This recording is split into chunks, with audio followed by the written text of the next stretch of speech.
Good morning students. आज हम लोग एनोरेक्टल मालफॉर्मेशंस के बारे में डिस्कस करेंगे। Let's start the topic anorectal malformation.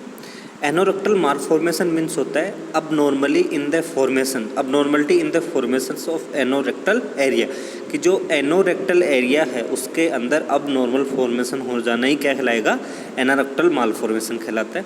इसी के साथ साथ anorectal malformation consist a wide variety of defect. इसी के साथ साथ जो एनोरेक्टल मालफॉर्मेशन है उसके अंदर बहुत सारी वेराइटी के डिफेक्ट्स या बहुत सारे डिफेक्ट्स प्रेजेंट होते हैं।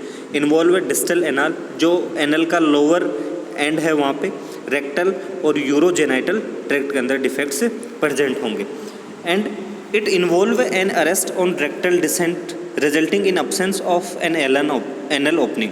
एनल ओपनिंग की अब्सेंस होने की वजह से क्या हो रहा है, रेक्टल डिसेंट्स का निर्माण होना स्टार्ट हो रहा है। इसी के साथ साथ जो एनोरेक्टल मालफॉर्मेशंस है वो 4 to 16 वीक ऑफ गेस्टेशंस पे क्या होता है, अकर्स होता है।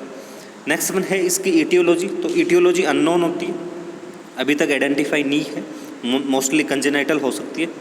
नेक्स्ट वन है क्लासिफिकेशंस ऑफ ARM, एनोरेक्टल मालफॉर्मेशंस का क्लासिफिकेशन। तो फर्स्ट वन टाइप है एनल स्टेनोसिस। तो स्टेनोसिस मीन्स क्या होता है यहाँ पे, कॉन्ट्रैक्शंस, ठीक है। This is a stenosis 1 to 4 centimetre above from the anal opening. Anal opening के 1 से 4 सेंटीमीटर पे क्या होगा, कॉन्ट्रैक्शंस होगा। और जो एक एनल ओपनिंग से 1 से 4 सेंटीमीटर ऊपर क्या हो रहा है, स्टेनोसिस हो रहा है। ये स्टेनोसिस है वो entire length of anal canal and complete जो एनल कैनाल है उसके अंदर भी हो सकता है। और एनल स्टेनोसिस है वो 10% केसेज में प्रेजेंट होता है। और एनल स्टेनोसिस की कंडीशंस में जो बेबी है वो ribbon like stools pass out करेगा। नेक्स्ट वन है एनल मेम्ब्रेन अट्रेक्सिया या फिर पर्सिस्टेंट एनल मेम्ब्रेन। नंबर 2 है एनल मेम्ब्रेन अट्रेक्सिया। इस कंडीशंस के अंदर जो पर्सिस्टेंट एनल मेम्ब्रेन है, ठीक है, वो एनल ओपनिंग को कवर करने का काम कर रही है, जिसकी वजह से अट्रेक्सिया या ऑब्स्ट्रक्शंस आएगा एनस के ऊपर। और इसी के साथ साथ meconium can be visible just behind the persistent anal membrane. Anal membrane के जस्ट पीछे की साइड में आपको म्यूकोनियम दिखाई भी देगा। थर्ड वन टाइप है रेक्टल अट्रेक्सिया। तो देखो रेक्टल अट्रेक्सिया मीन्स होता है नॉर्मल एनल कैनाल और एनल ओपनिंग। एनल कैनाल और जो एनल ओपनिंग है वो दोनों नॉर्मल होंगी, लेकिन जो रेक्टम है वो blindly situated in the hollow of sacrum. जो होलो ऑफ सेक्रम का पार्ट है वहाँ पे क्या करेगा, रेक्टम ब्लाइंडली जुड़ जाएगा, तो होता है रेक्टल अट्रेक्सिया। नेक्स्ट फोर्थ वन है एनल एजेनेसिस या फिर इम्परफोरेटेड एनस। इस कंडीशंस के अंदर जो एनल एजेनेसिस है या इम्परफोरेट एनस है वो 80% ऑफ टोटल केसेज में पाया जाता है। मोस्ट कॉमन टाइप होता है एनोरेक्टल मालफॉर्मेशंस का। और इसके अंदर एनल ओपनिंग के ऊपर एक डिम्पल तो प्रेजेंट होगा, लेकिन जो रेक्टम का एंड है वो ब्लाइंडली क्या होगा, बंद हो गया। जो रेक्टम का लास्ट पार्ट है वो क्या होगा, ब्लाइंडली या बंद होगा। अब देखो same time this blinded rectum have fistula connection such as. अब कुछ कंडीशंस में ये अदर कनेक्शन फिस्टुला कनेक्शंस भी रखता है। तो फर्स्ट वन है रेक्टोपेरिनियल फिस्टुला। इसके अंदर स्मॉल ओरिफाइज है वो पेरिनियम के ऊपर प्रेजेंट होगा, usually anterior to the centre of external sphincter के सेंटर के सामने की तरफ। तो ये होता है रेक्टोपेरिनियल फिस्टुला। नेक्स्ट वन है रेक्टोवेजाइनल फिस्टुला। इसके अंदर रेक्टम और वेजाइना के बीच में कम्युनिकेशन होगा और स्टूल पास आउट होगा थ्रू द वेजाइना। और इसी के एक टाइप और होता है रेक्टोयूरेथ्रल फिस्टुला। रेक्टम और यूरेथ्रा के बीच में कम्युनिकेशन होगा और पास किससे हो रहा है, यूरेथ्रा से पास से होगा। नेक्स्ट वन है रेक्टोयूरेट्रस फिस्टुला। नेक्स्ट वन है इम्परफोरेट एनस को 2 टाइप्स में डिवाइडेड किया गया है। एक है लो इम्परफोरेट एनस। इस कंडीशंस में लो इम्परफोरेट एनस में जो एनल डिम्पल और ब्लाइंड पाउच ऑफ रेक्टम है उन दोनों के बीच में लेस देन 1.5 सेंटीमीटर से भी कम क्या होगी, डिस्टेंस होगी। और साथ साथ जो रेक्टम है वो स्सेल स्पाइन पे प्रेजेंट होगा। और लो इम्परफोरेट एनस है वो 10 to 12 वीक्स ऑफ गेस्टेशन पे अराइज होती है। नंबर 2 है हाई इम्परफोरेट एनस।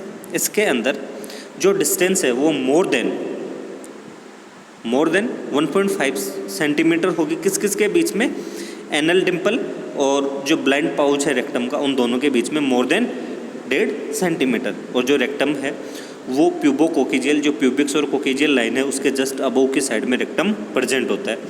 तो ये इसी के साथ साथ जो हाई इम्परफोरेट एनस है वो 4 वीक ऑफ गेस्टेशन पे अक्कर होती है। और इसी के साथ ही आपका क्लासिफिकेशन कंप्लीट है। नेक्स्ट वन है क्लिनिकल मैनिफेस्टेशन। तो क्लिनिकल मैनिफेस्टेशन में म्यूकोनियम पास आउट करने में क्या होगा, फेल हो जाएगा। एनोरेक्टल कैनाल पे अब्सेंस होगी या स्टेनोसिस होगा, कॉन्ट्रैक्शंस होगा। एनल मेम्ब्रेन प्रेजेंट होगी। नो एनल ओपनिंग, किसी भी प्रकार की एनल ओपनिंग नहीं होगी। और आप लोग जो रेक्टल थर्मामीटर है वो क्या नहीं कर पाओगे, पास नहीं कर पाओगे। तो ये सब इसके क्लिनिकल मैनिफेस्टेशंस हैं। नेक्स्ट वन है डायग्नोस्टिक इवोल्वेशन। तो डायग्नोस्टिक इवोल्वेशन में फर्स्ट वन है फिजिकल एग्जामिनेशन। नियोनेट्स के लिए सबसे इंपॉर्टेंट जो डायग्नोस्टिक इवोल्वेशन होता है physical examination. Next one abdominal X ray, abdominal sonography और एब्डोमिनल डिस्टेंशंस, ये डायग्नोस्टिक इवोल्वेशंस हैं एनोरेक्टल मालफॉर्मेशन के। नेक्स्ट वन है मैनेजमेंट।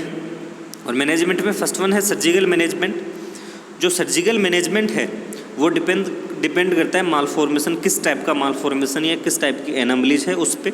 तो इसके अंदर आ रहा है first one anal stenosis, manually dilated structure continuously for 4 to 6 months।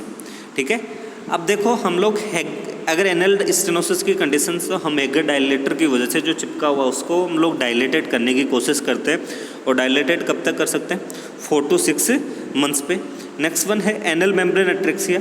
तो एनल मेम्ब्रेन एट्रेक्सिया के अंदर हम लोग एक होल बनाएंगे, ब्लंट इंस्ट्रूमेंट, एक इंस्ट्रूमेंट आता है जिसकी मदद से हम लोग क्या कर रहे हैं, एक होल क्रिएट करने का काम कर रहे हैं, डायलेट करने का काम कर रहे हैं एनल मेम्ब्रेन को। नेक्स्ट वन है इम्परफोरेट ऑफ एनस।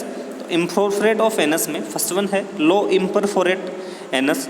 इसके अंदर हम लोग पेरिनियल एनोप्लास्टी करते हैं या एनस का क्या कर रहे हैं, वापस से रिकन्स्ट्रक्शंस कर रहे हैं। नेक्स्ट वन है हाई इम्परफोरेट एनस। तो हाई इम्परफोरेट एनस में 2 स्टेजेस रिक्वायर होंगी। फर्स्ट स्टेज में हम लोग टेम्परेरी कोलोस्टोमी का निर्माण कर रहे हैं इस टूल को बाहर निकालने के लिए। और कोलोस्टोमी मीन्स क्या होता है, opening in colon through the abdominal वाल। एब्डोमिनल वाल की मदद से हम लोग क्या कर रहे हैं, कोलन के ऊपर ओपनिंग बना रहे हैं जिससे की वजह से स्टूल क्या हो, बाहर की साइड पास आउट हो। तो फर्स्ट स्टेज में तो क्या है, टेम्परेरी कोलोस्टोमी। और सेकेंड स्टेज में हम लोग पुल थ्रू सर्जरी करते हैं। ठीक है, पुल थ्रो सर्जरी। तो पुल थ्रो सर्जरी मीन्स क्या हो गया, रेक्टल पाउच ब्रो डाउन, जो रेक्टल पाउच है वो नीचे की साइड में लेके आएंगे और उसको एनल डिम्पल के ऊपर जोड़ने का काम करेंगे। और ये सर्जरी डन की जाती है 6 months to 1 year की एज पे। और साथ साथ जो बच्चा है उसका वेट होना चाहिए 8 to 9 kg वेट होना चाहिए। नेक्स्ट वन है प्री ऑपरेटिव मैनेजमेंट। और प्री ऑपरेटिव मैनेजमेंट में first one maintain NPO, nothing पर ओरल।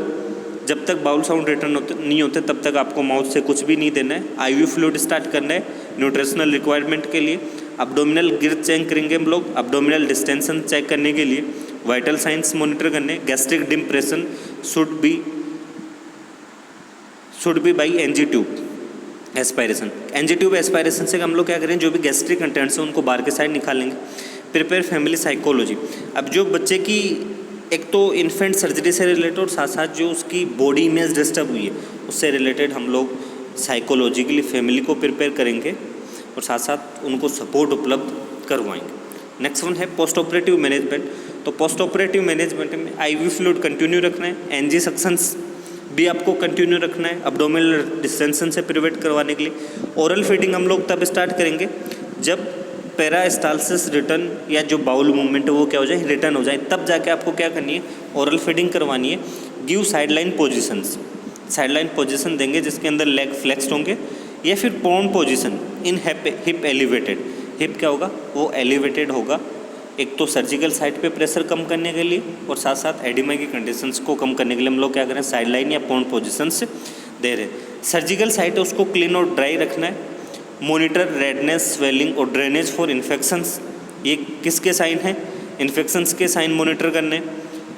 डाइपर का यूज नहीं करना है। और इसी के साथ साथ प्रॉपर कोलोस्टोमी केयर उपलब्ध करवानी है और डेमोस्ट्रेट भी करनी है पेरेंट्स और फैमिली मेम्बर्स को। इसी के साथ ये आपका एनोरेक्टल मालफॉर्मेशन कंप्लीट है। Thank you.